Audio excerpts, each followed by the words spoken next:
Support for today's episode comes from Jeannie Kane.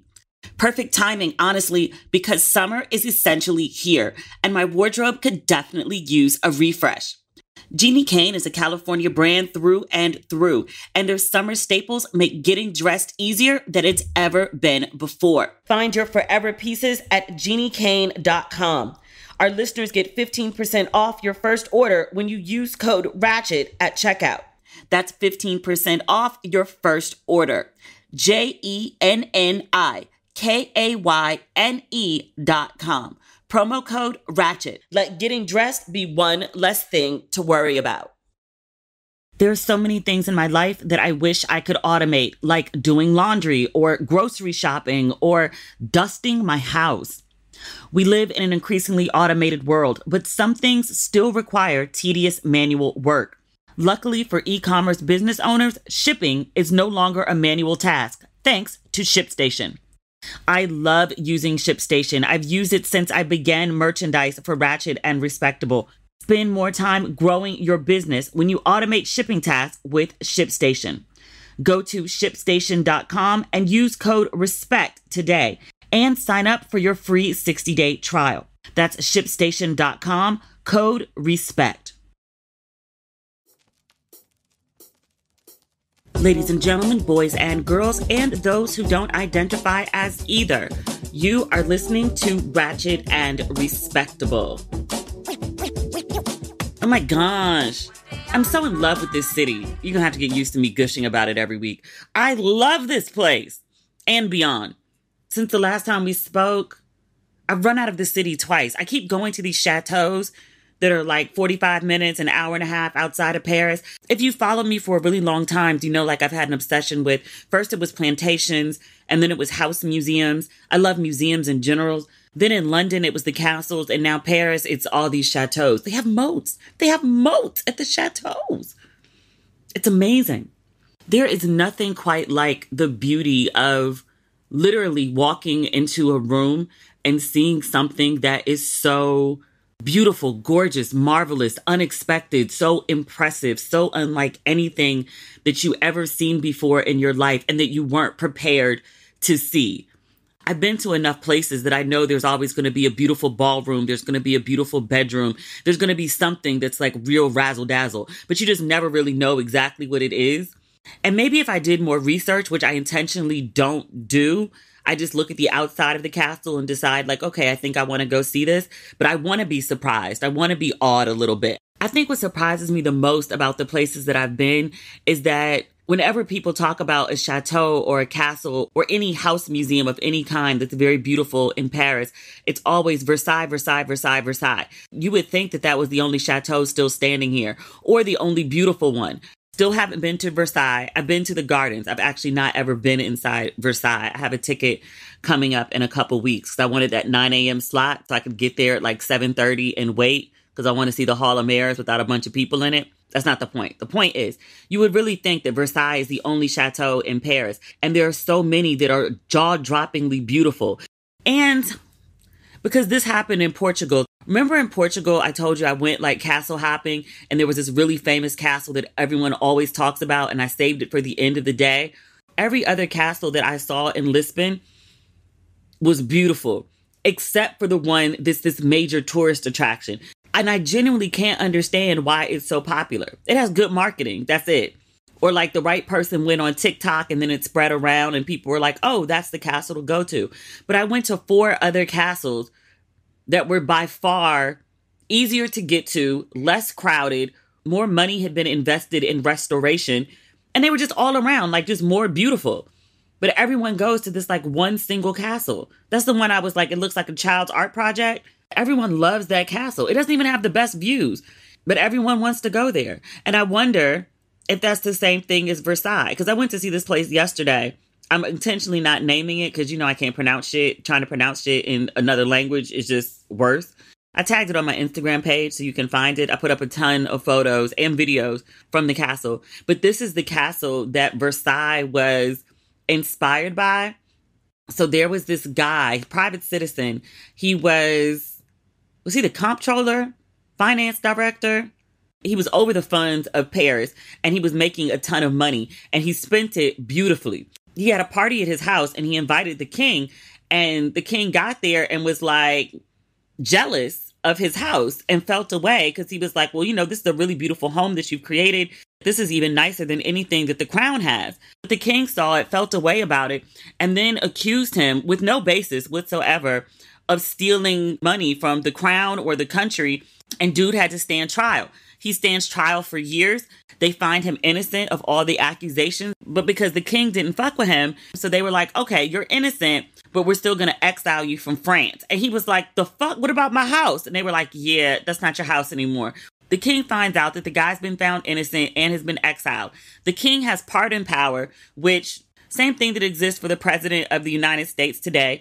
The king does a reverse pardon and was like, yeah, so you weren't sentenced to jail. You were sentenced to exile, but I'm actually going to send you to jail because I don't fuck with you. So I think the guy died in jail. His wife was able to get the house back. But yeah, the guy died in jail, all because basically the king was petty and was mad that this guy had a dope ass house. Then on top of that, he goes and gets Versailles, which already existed. Versailles has been around forever. But then the king decided he wanted to trick it out. And then he uses the same architects and designers from the house of the guy that he put in jail. I was like, are you fucking kidding me? Always get the audio guide. People are crazy. People been crazy. Now people be like, oh my God, what's wrong with people now? Everyone is just led astray. We need to go back to old fashioned values. They wasn't shit back then either. But the house was beautiful. The grounds were amazing. I'm like going through the house, and it has beautiful windows that show you the garden. So I'm looking out at the garden and there's like this little like glint of gold, like way, way, way far in the distance. What is that? So I, have my camera. I have an iPhone 14. The zoom is amazing. Zoom, zoom, zoom, zoom, zoom. It's a statue of some kind. It's like all gold. So I become obsessed with seeing the statue. When I finally finish the tour of the house, I get outside.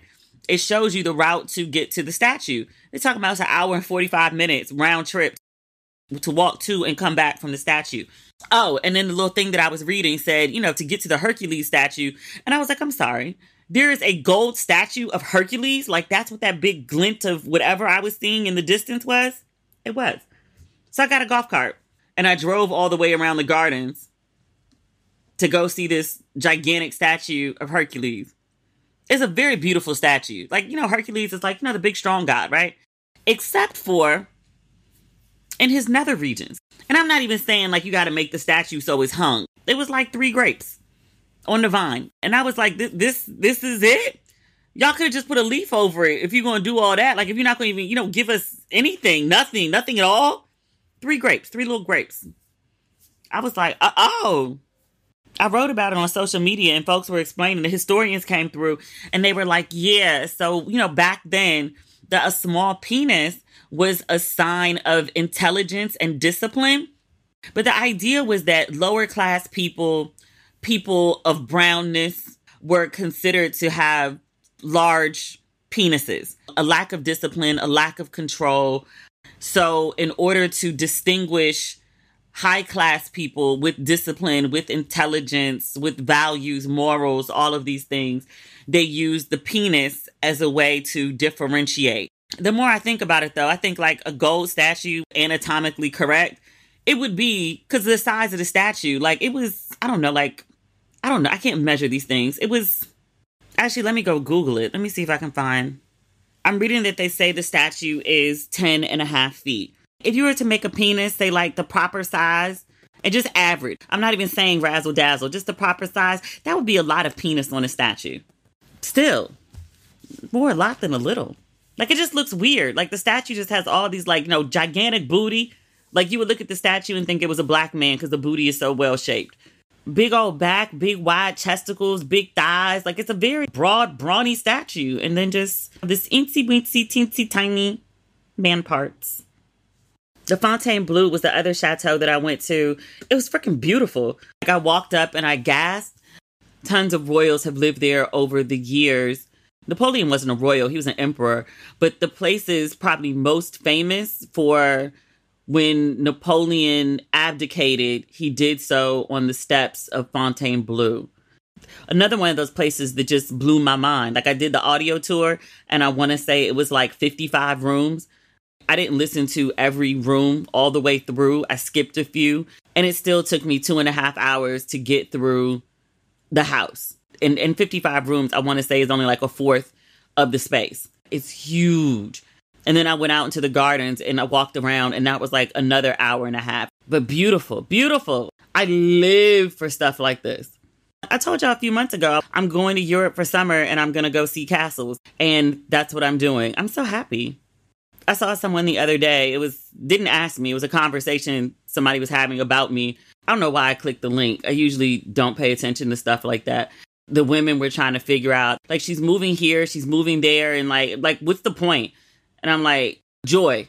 I'm doing shit that makes me happy because I can. That's the point. That's it. There's no bigger reason.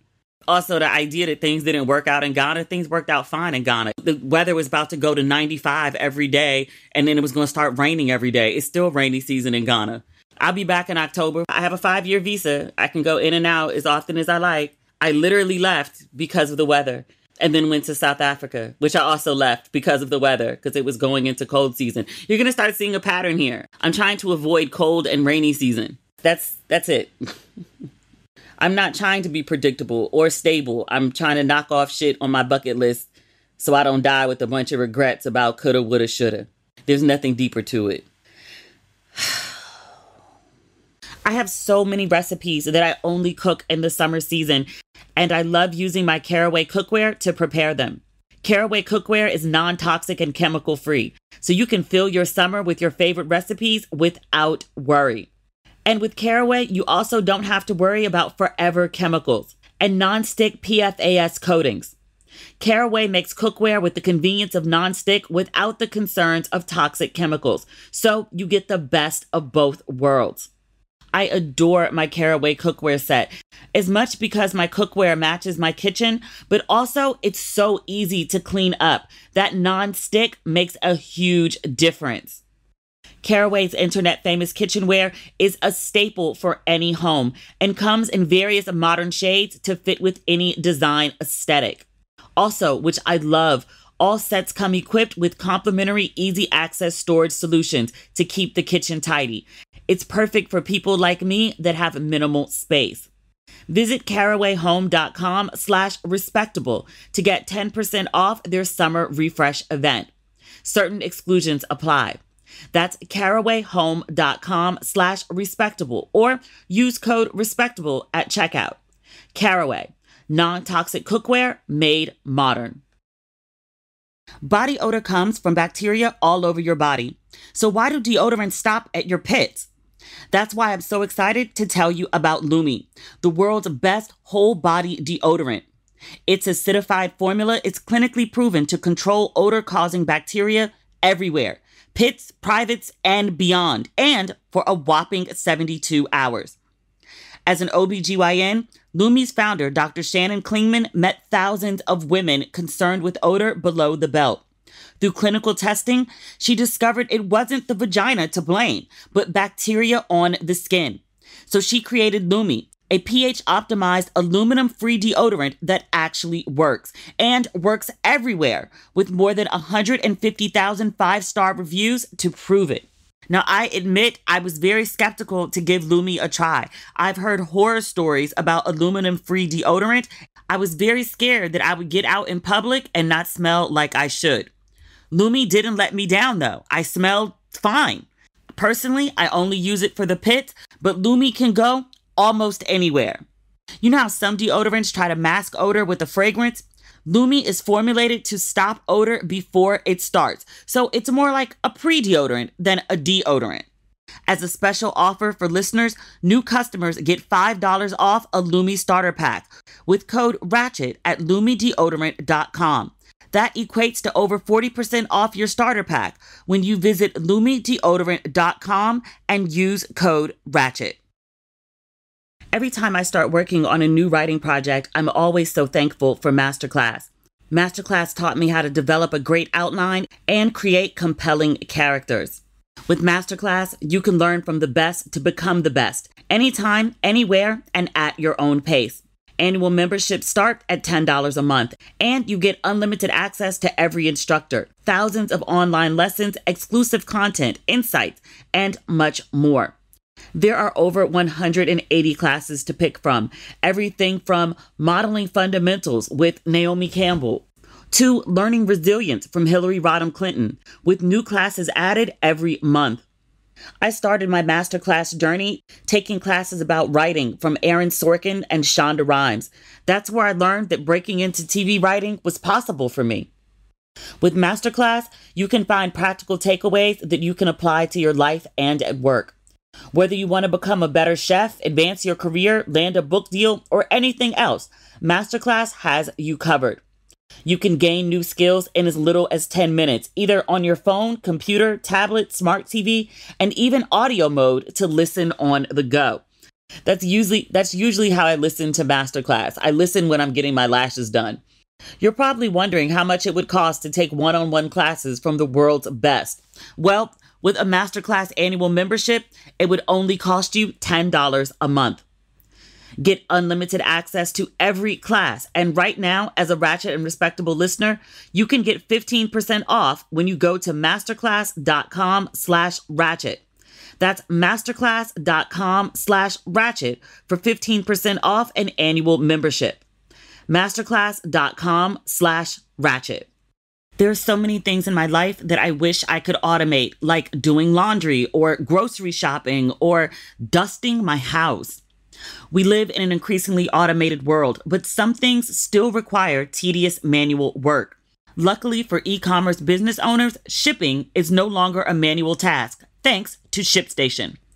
I love using ShipStation. I've used it since I began merchandise for Ratchet and Respectable. And one of the reasons I love it is because it's so easy. There's like zero learning curve.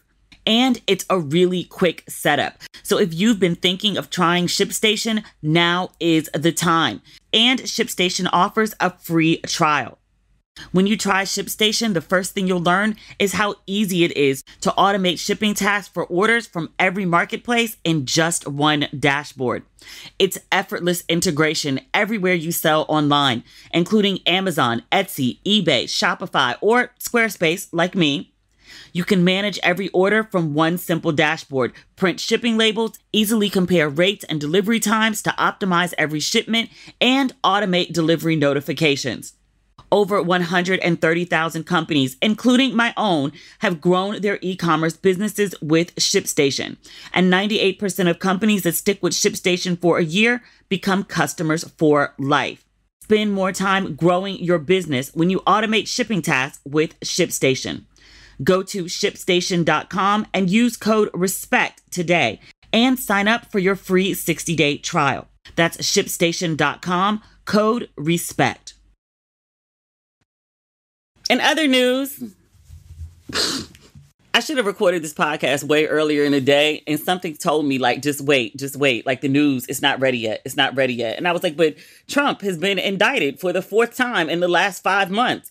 No, there's more. I just had this feeling. I was like, there's more coming. And I was like, the guy from The Blind Side, like, he said that there was a conservatorship and he was never really adopted and he never got paid from that big ass blockbuster movie. And I was like, still, there's more. And then the father from The Blind Side gave an interview, which I think he thought he was defending himself, but he basically confirmed everything that the black guy said. And I was like, still, there's more. Usher. Talk about in a second. We have to do good black news first. We eat our vegetables before we have our dessert. Ratchet and Respectable. I guess that don't really help because Ratchet comes first in the title. Okay, that's not the point. The point is, Abby got a new show on CNN. I love me some Abby. Abby Phillips. Abby's had her own show for a minute, but now she has a nightly show. She took Don Lemon's old spot. Super, super proud of her. She's just good people. You know, my dad is like obsessed in a healthy way with Abby and her daughter, who he calls Baby Abby. I was like, she has a whole name. And he was like, I'm sure she does. Abby and Baby Abby. It's like, Dad. He's the one that sent me the announcement too. He really thinks Abby is like his other daughter. He loves her. Also, we as a family, we also love Laura Coates, who also got a new job. Abby's on at 10 p.m. Laura Coates, that's the black lawyer.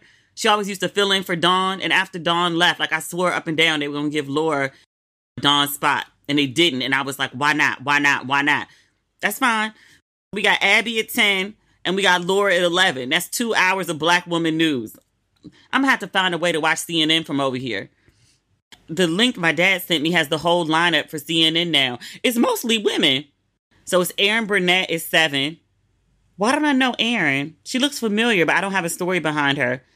Anderson at 8. We've been known Anderson. Caitlin Collins. She used to be the White House correspondent. Is she still on the morning show? Are they still doing that morning show? Because it was awful. But Caitlin's on at 9. And then Laura Coates at 11. This is very exciting. I don't know how this is going to work with the time difference. We'll figure something out. I got to support the Black ladies. Also in good news, the new September issue of Vogue has 4 of the original supermodels on the cover. This new cover is a take on another cover from the 90s. The new cover is Cindy Crawford, Naomi Campbell, Linda Evangelista, which is huge because I thought she was done modeling. She had a cosmetic procedure.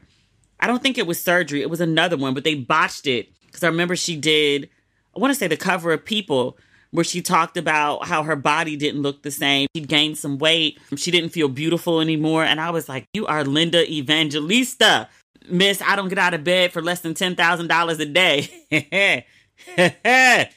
And then also Christy Turlington. So they're all on the cover of Vogue. This just says September 2023. It doesn't say whether it's UK or American. I don't think they would have the same cover. I mean, it's a September issue. Many people have pointed out that there was a heavy Photoshop done, which, you know, they did.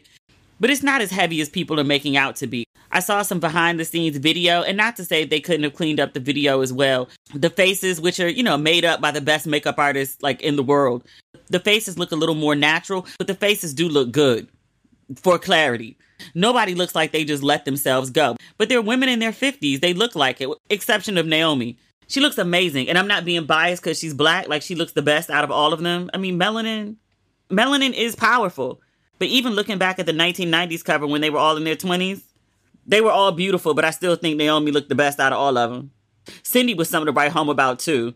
Linda Evangelista has never been conventionally beautiful, but always striking, if that makes sense. Like, her face is art. Beautiful art. But she was one of my faves. That girl gives energy. Like Naomi. Different than Naomi, but on par energy. Also, where I saw the women, there's a documentary coming out on Apple TV called Supermodels, which is, I think, part of the reason they ended up on this cover. I think in time for Fashion Week. I want to say like September 20-something. Don't get me lying.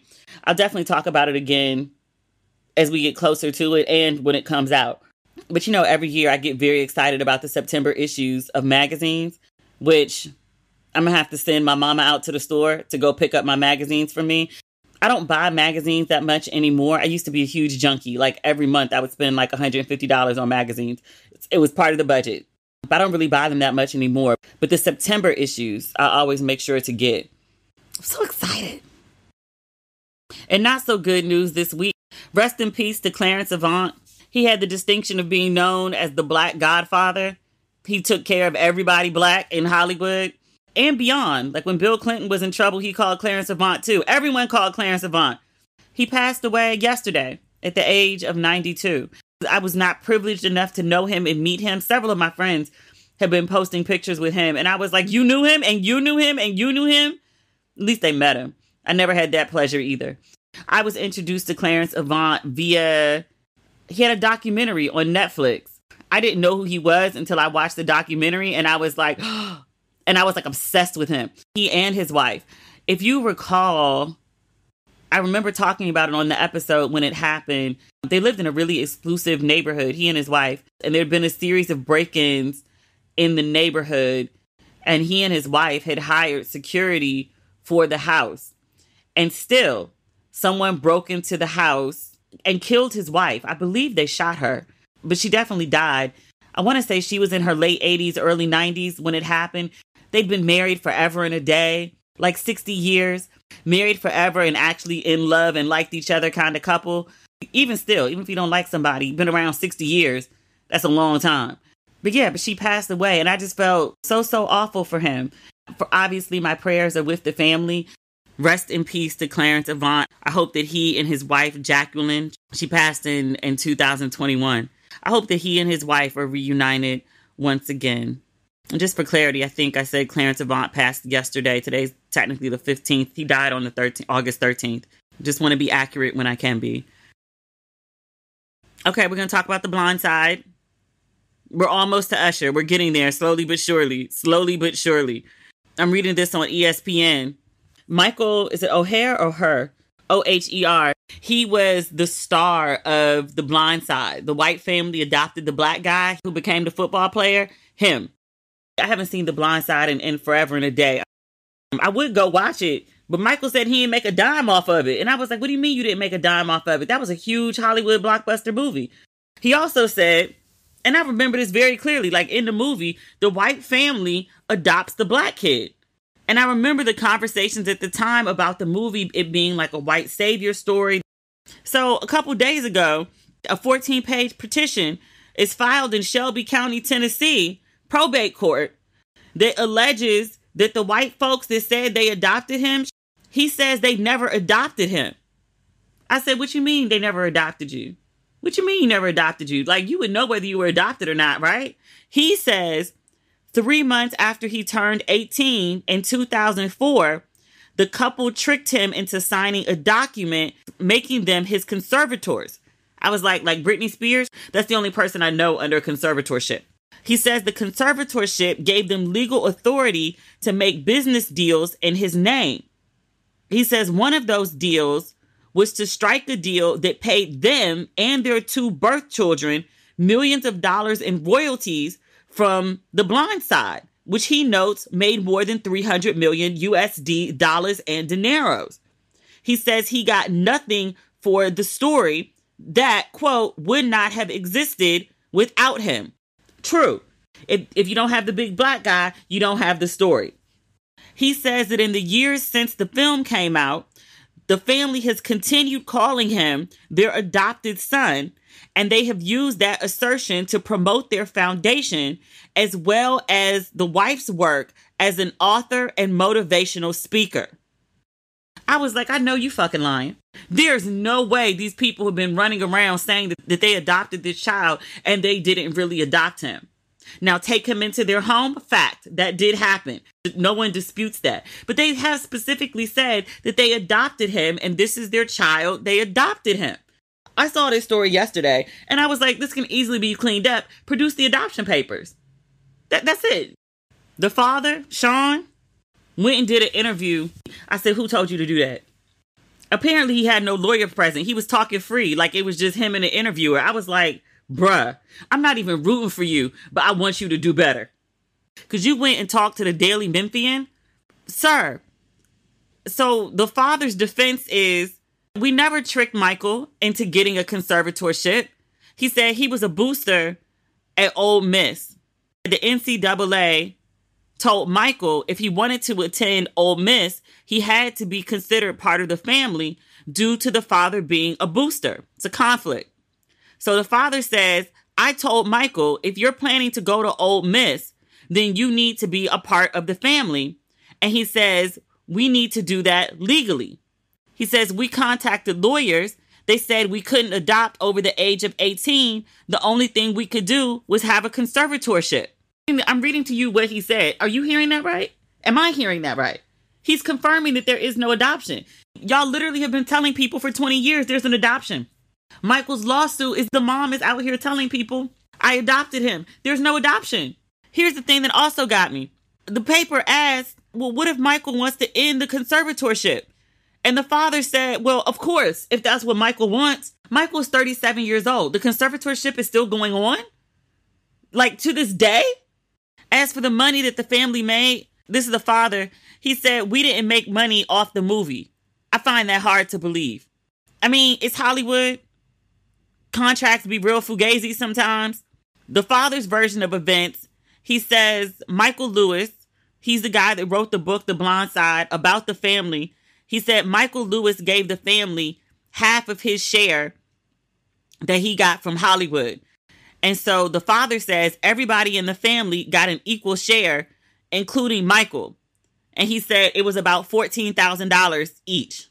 The film made over 300 million USD dollars in dineros, and you're telling me 14,000 times 5, 70. So he's saying the whole family made $70,000 off of this film. He could be lying, but he could be telling the truth. That said, I'm not taking his word for it. Not after you've been running around saying the kid was adopted and it's really a conservatorship all this time that he's still under, that he's been under for 19 years. I want the auditors to go in. I want to see where the funds are. The father also says he's in no need for cash. He said he had fast food franchises that he sold for over 200 million. Just because you got a lot of money doesn't mean you didn't scam for more. Also, additionally, where'd the money come from to buy the franchises? Were those in existence before you got the money from Blindside like 20 years ago? Run the audit for that too. Release the auditors. Release the auditors. Because y'all gonna run around and lie about the adoption versus the conservatorship for like the last 19 years. I want to know what else you're lying about. That's not a mild discrepancy. That's not like, oh, I said it was red, but it was magenta. No. The father went on to say, he said, I will say it's upsetting that people would think I would want to make money off any of my children. Here's another question for you. I saw somebody ask this on Facebook. I can't claim this is an original thought, but I saw it and was like, I wonder too. If there's no official adoption, there's just a conservatorship, right? If something were to happen to the father that's worth, this 200 million, would Michael be getting a cut of that pie? Because he's not adopted. Is he leaving something to Michael as one of his children, or he's just the kid that they raised and then had under a conservatorship? That's what I mean. Like, the legalities of it are different. If he was adopted by the family, he'd be entitled to something. The parents having conservatorship over him doesn't entitle him to anything. So I'll be following this case to see where it goes. I actually want to hear from the mom, too. Because she really has been running around saying, like, adopted, as Michael points out. But come to find out, he ain't adopted. He said the allegations are insulting. But are they true? I don't care if they're insulting. Are they true?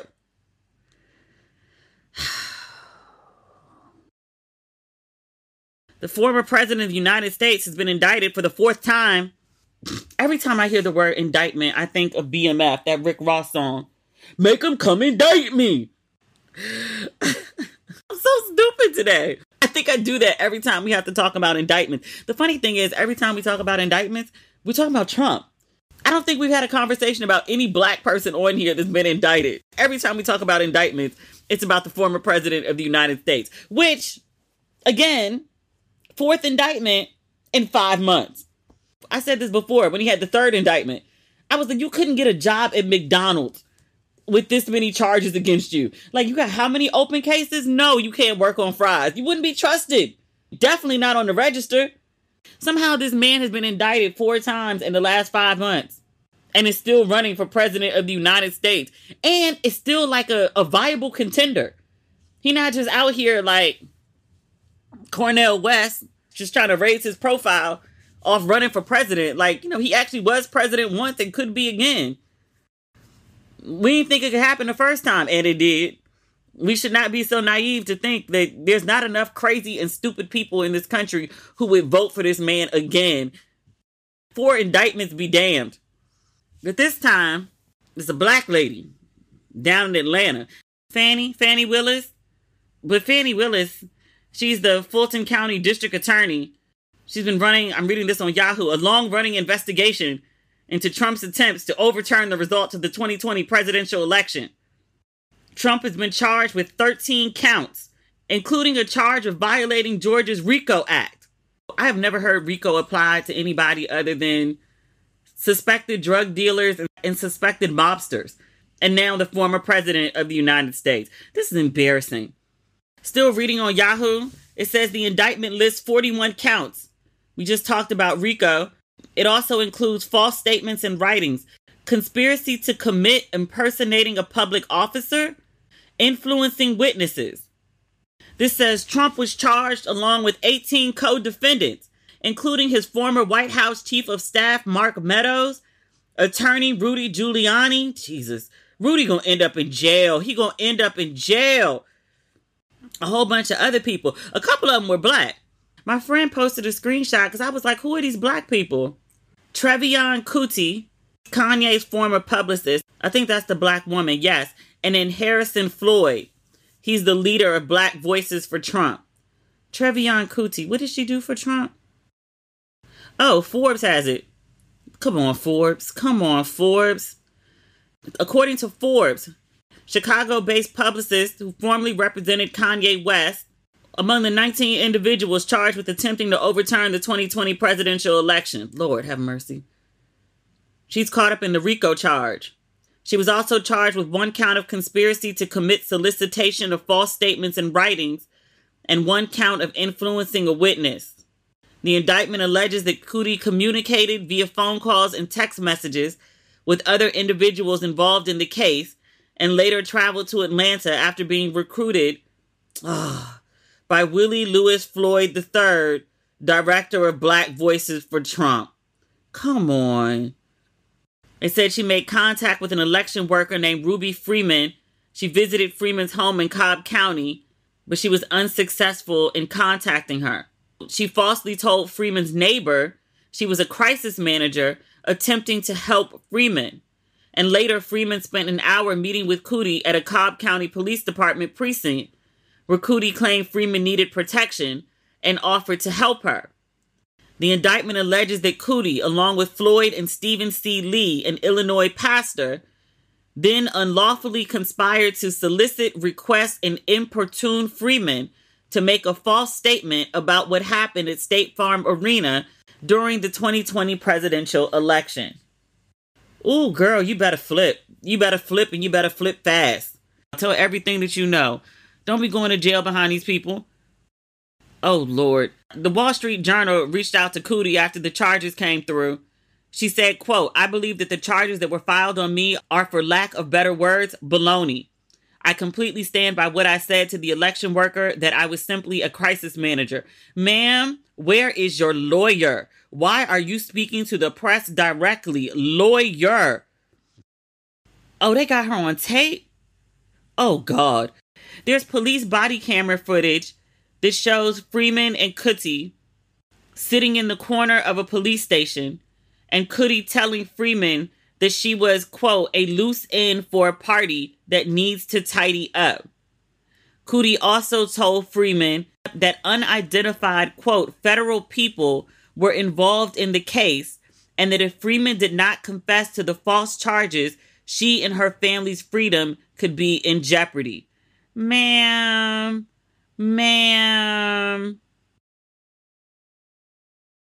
Are you kidding me, sis? Girl, if you don't flip real fast and tell all the business that you know to get these charges from off you, not caught up in a goddamn RICO charge. Not for these rich white men who would throw you under the bus. Girl, you better get to run into that lady office. Tell her everything. Be a snitch. Fuck that. Don't be going to jail over these people. You will go to jail because everybody that gets real close to Trump ends up in jail somehow. Girl. This is a mess. But isn't everything involving Trump? I swear, I saw the story about him being indicted, and the only thing I said was like, again? Like, it's been so many times. I just need the man to end up in jail. You got 4 open cases.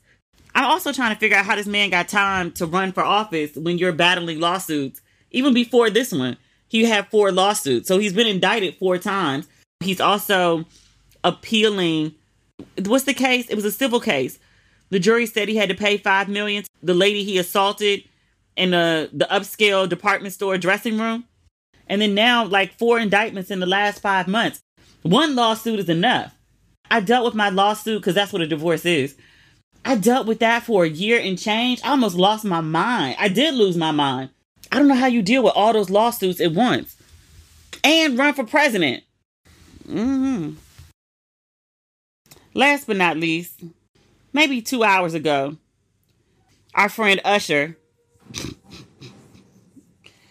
savage and public menace that he is, announced he had a new song coming out. It's a new single called Boyfriend that's going to be released tomorrow. What he released was just a little snippet, just a little enough to whet the appetite. There's a video. It's featuring Keke Palmer. The little clip that he posted, it might be 15 seconds. Might be. It's just enough to show Keke's face 2 times. I just know this is shenanigans and foolery and fuckery. I know that much. Because as soon as I saw that 15 seconds, I hollered. And I was like, you got to be kidding me. I don't know what the status of Keke and her child's father is. I don't know. I don't need to know. It's not my business. I really shouldn't have known nothing about it to begin with. We all remember when Keke went to the Usher concert. The child's father got upset about her outfit and was like, you're a mom. And it became an international moment because I was in London reading about it, talking about it. Like, it was a lot. It was much. Keke has never publicly addressed it. She'd said, even before that incident happened, she'd done a recent podcast right before that. And she was like, no, I don't do public drama. I don't put my business out there. The child's father decided to do that. Keke pretty much just kept it pushing. She had another project that was coming up real soon and she kept promoting it. And then I know she performed at Broccoli Festival in DC. She's posted pictures of the child. She hasn't posted anything about the child's father since the incident. I have no idea what their status is. I think this is trolling at a massive level, especially on Usher's behalf. I was like, sir, you are a menace. Again, the video is only 15 seconds. So he has like a little lyric from the song. And he said, your boyfriend's looking for me. Oh dear. Oh dear. My friend sent me the link to this. I'd already seen it, but he sent me the link and he said, somebody need to check on that young man. You was already mad about Keke's dress and Keke and Usher. Now they in a video together. They were like, that man gonna explode.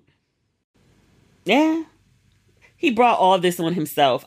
If he had an issue with the lady outfit, he had an issue with the woman's behavior, he very easily could have sent her a text. She's the mother of his child. He knows how to get in contact with her if he needed to. To put that shit on Twitter and cause an international incident, him, her dress, Usher, the whole 9 yards, because of him. He did this to himself. This trolling, because that's exactly what this video is. This trolling, he brought this on himself. He could have sat down and ate his food. And if he felt the way, like I said, sent a text, made a phone call, had a conversation when she got back to the house or the next time he saw her again. I saw people on the internet and was like, Keke is letting social media ruin her relationship. No, it wasn't social media's fault. It was his fault. His fault. He decided to use social media. Social media didn't do it. He did it. And I'd probably guess, with having no insider information about their relationship, not calling back to LA, don't know people who know them, anything about them, anything like that, I would probably guess there were some issues going on at home before the Usher concert for him to even get on Twitter and do that. All was not well to begin with. There were things going on, and then that tweet just exacerbated the issue. I do know that I set my timer for this video for tomorrow, and wherever I am, I will make sure I have internet access because I will be watching it immediately as soon as it drops. This is messy as fuck, but also genius marketing. Some folks say all publicity is good publicity, good, bad, and ugly. I'm not one of those people that actually agrees with that. I also don't think Keke and Usher did anything wrong in this situation. Usher was on stage performing. He did what he does at every show. There's 50 million video clips of Usher serenading various women at his shows. He's an R&B singer. Like, that's kind of par for the course at the show. Usher did nothing wrong. Keke was on stage. She was at the concert. Usher came over. He's an entertainer. She's an entertainer. They put on a little show for everybody watching. It was a cutesy moment. It really meant nothing. The boyfriend felt the way about the dress, about Usher. I think it was probably more about Usher than the dress, but what he specifically addressed was the dress. Okay. He felt the way, but I don't think Keke did anything wrong. I don't think Usher did anything wrong. I think them capitalizing off this moment is actually really smart. I saw some people speculate, and they were like, did they plan all this? Like, she wore the dress, and then the boyfriend did the tweet, and then there was an outrage, and it was all in promotion for this song they were going to do together. I seriously doubt it. Because if you actually, like, sat down and thought about that and planned it out, be like, okay, you, who's the father of Keke Palmer's kid, whose name no one can even remember, you're going to tweet about Keke Palmer's dress, and then it's going to become an international news story within 72 hours. If somebody pitched that to me, I'd be like, that sounds dumb. I don't think it was planned. I think they're taking advantage of a moment, which I'm not mad at. Especially if the music is good. And more than anything, what I care about, I'm like, are we about to get another Usher album? Because he's released 2 singles, because there was Glue before this one. And now there's this one, Boyfriend. And then he was just on a song with 21 Savage and Summer Walker. Usher is in the mood to make music right now. Just give me an album. Come to Paris and sing it for me. I'm here. I'm ready. I'm waiting with tickets. This internet. These people. I can't believe they lied about adopting that child for 20 years. All right. That's the podcast. I'm sure that's not everything, but I'm also sure there'll be more. There's always more. It's never a dull moment. We'll talk on Friday. Bye.